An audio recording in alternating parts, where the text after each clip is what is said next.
për shumë arsye. Sepse siguria kombëtare e Shqipërisë është cënuar nga aktiviteti i qeverisë tonë prej vitesh, nga vetë qeveria jonë. Që nga i goditja e sigurisë kibernetike, që thamë për dosin Nakshi, që me interferencën e investimeve të huaja nga vende jo dashamirëse, që është e hapur e qartë kjo punë, në sektorët e energjetikës, e infrastrukturës kombëtare,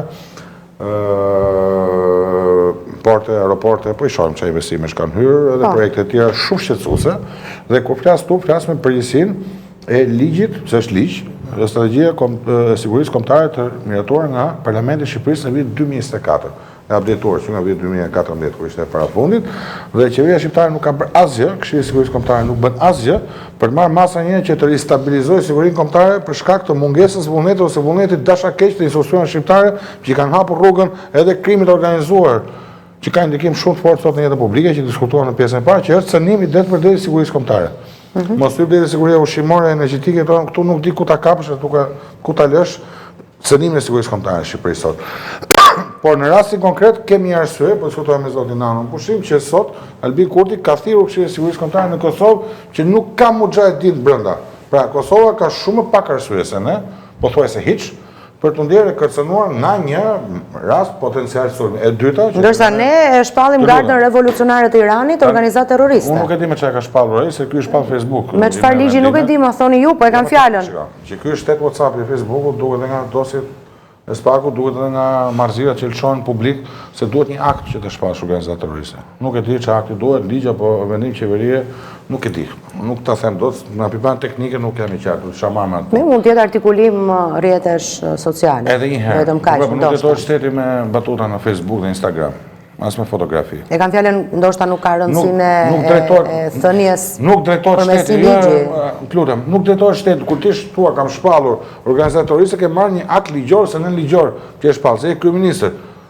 Nuk e një pallagjar lagje aty që të mbushet me 3 shokë të pirë kia ta shpallin në Iranin gardën kombëtare. Po kjo çfarë pasorash ka? Kryeministër. Kjo e para punës është një servilizëm mirë ndom që kemi parë shpesh nga kryeministri kohët e fundit, që ka filluar kërcen si Maçoku i shokut tim nga divanit e pertë të frigoriferit lavatorishe për të shtyrë ditë e veta politike, po mos hyjmë kësaj pune. Dhe dyta që është shumë e rëndësishme. Nga Maçoku aktiv? Si ky kryeministri jon, nga Dubai, në Amerikë, nga Amerika në Berlin, nga Parisi, shan francezë, shkon te gjermanët, pastaj takon Melonin, ka 2 muaj sfet Melonin, shkon te Erdogani, ka 2 muaj që sfet me Melonin? Ka hiq numrin e Erdoganit tani. Qartë. Është fiksi Maçoku aty, është një 6 muaj, është nga Maçok aktiv ky shoku tim. Tani për te batutës kemi një problem që zoti Nano mund na sqaroj shumë mirë. Irani është mbase shteti që sot finanson më shumë se kushdo terrorizmin. Dhe përveç problemet që unë po e preashtoj në masën 90% i goditje me raketa balistike, po thuaj se është e pamundur, ama rreziku potencial për të kryer akte terroriste këtu dhe ka pasur persona që janë ndaluar nga organet tona rizbatuese. Është evident unë ju. Ka ndodhur përpara, ka pas persona që kanë ardhur në Shqipëri, kanë vëzhguar qendrën e Manzës dhe kanë pothuajse planifikuar akte terroriste 2 herë atje. Edhe krye gjyshatën. Por janë Picasso, dhe mjafton kaq që të paktën niveli i gatishmërisë i shërbimit informativ shtetëror, shërbimit informativ të rendit, ushtrisë, policisë shtetit, Gardës Republikës që ka mbrojtjen e personaliteteve dhe disa objekte të rëndësishme veçantë ku ushtrojnë detyrën personalitetet, të paktën duhet ngrej nivelin e gatishmërisë, mos themi që duhet mblidhet edhe Këshilli i Sigurisë Kombëtare që nuk është mbledhur prekosh për të bërë punën e vetë, që të garantoj ose të drejtoj, të menaxhoj përditshmërinë dhe në raste sidomos si këto specifike, në një nivel tjetër nga përditshmëria, po themi organet rizbatuese dhe të sigurisë kombëtare në këtë fushë. Zoti Nano, jemi target, mund të jemi target, jemi të rrezikuar, çfarë masash do të marrë Shqipëria në gjykimin tuaj? Shiko, unë ditë them që institucionet e sigurisë, përfshirë këtu Policinë e Shtetit, Shërbimi Informativ, që e kanë detyrë parsorë parandalimin e akteve terroriste, po themi, kanë punuar në vazhdimsi për të krijuar një situatë qetë dhe për të parandaluar të akte terroriste. Dhe fakti është që janë parandaluar akte terroriste duke i identifikuar personat në territorin shqiptar, duke i intervistuar në pamundësinë e provave, pamjaftueshmërinë e provave janë dëbuar nga vendi ynë, mbyllja e ambasadës së Iranit për shkak të aktivitetit që ajo zhvillonte në drejtim të spionazhit, e ndërthurur kjo dhe me qëllime, po themi, terroriste ndaj shtetasve iranian, Mujahidin dhe Mekut, por kur kryet një akt terrorist, unë nuk e konceptoj dot që ai sulmuesit i thotë që ju na tregoni pasaportët dhe kush shqiptar dilni këtej, ju jeni targetim, dilni këtej se do ju ekzekutoj. Kështu që bashkë me, po themi, objektin e sulmit që ai terroristi ka, mund të dëmtojë edhe shtetin shqiptar. Përveç kësaj, është çështja e imazhi. Për fat të mirë dhe jo vetëm, por për shkak të investimit dhe punës që kanë kryer institucionet e sigurisë, deri më sot Shqipëria nuk është përballur me një akt terrorist klasik, siç kemi parë që kanë ndodhur në Francë dhe disa kryeqytete të rëndësishme të botës. Po tani? Janë parandaluar. Po tani? Atëherë duhet të them që institucionet kanë punuar vazhdimisht dhe e kanë objekt pune.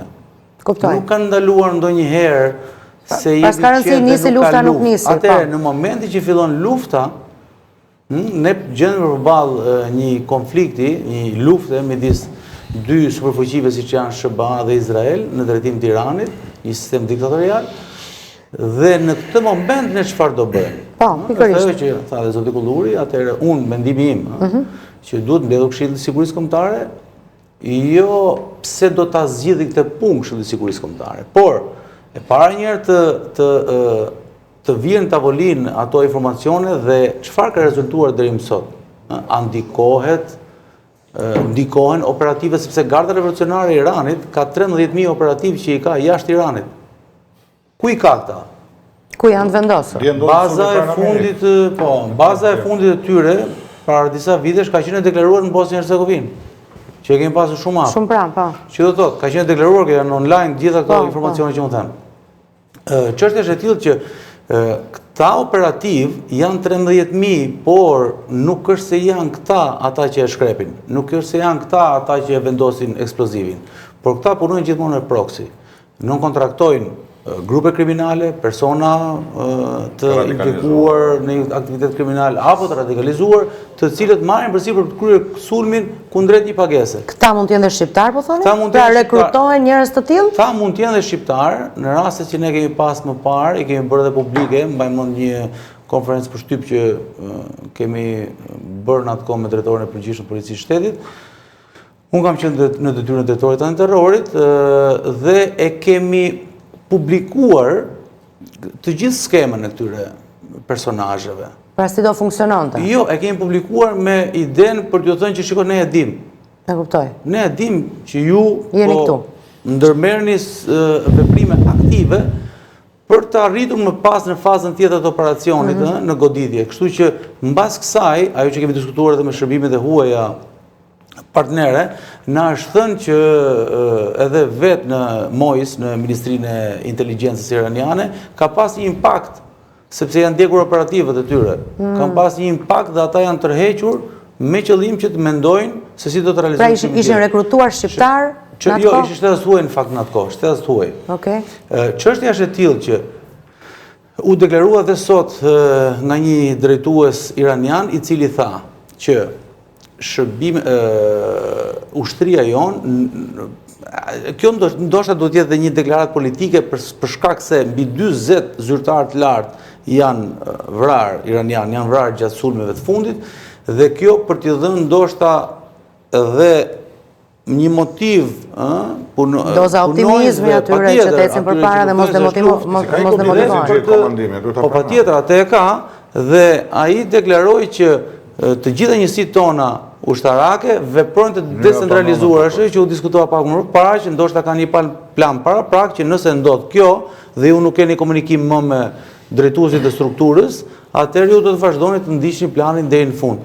Nuk është problemi ky në vlerësimin tim, sepse ajo që po ndodh në Iran, po ndodh midis SBA, Izrael dhe Iran. Problemi është që operativët e IRGC-s, e Gardës Revolucionare të Iranit, ku janë dhe çfarë detyrash kanë. Domethënë, nuk është problemi kjo që dim, se kjo që dim ne shohim televizor, e shohim gjithë televizor dhe mund të bëjnë një analizë.